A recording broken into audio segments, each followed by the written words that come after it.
5 ரூபா ரஸ்னா செய்ய போகிறோம். வாங்க எப்படி செய்யலான்னு பார்க்கலாம். கடையில் விற்கும்ல 5 ரூபா ரஸ்னா, அந்த ரஸ்னா தான். இப்போ நான் ஒரு 1/4 கிலோ சர்க்கரை எடுத்துக்கிறேன், அதை சேர்த்துக்கலாம்.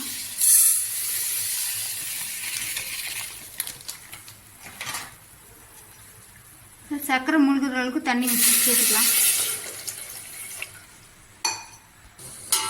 இப்போ பாருங்க, சர்க்கரை நல்லா கரைஞ்சிருச்சு. இப்போ நம்ம ஸ்டவ்வை ஆஃப் பண்ணிடலாம்.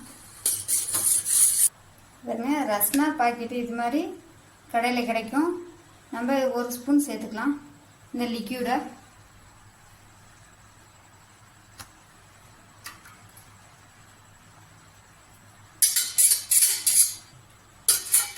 நான் ஆரஞ்சு ஃப்ளேவர் எடுத்துருக்கேன். உங்களுக்கு எந்த ஃப்ளேவர் இருக்குதோ அதை வாங்கி நீங்கள் யூஸ் பண்ணிக்கோங்க. இப்போ இது நல்லா ஆறட்டும்.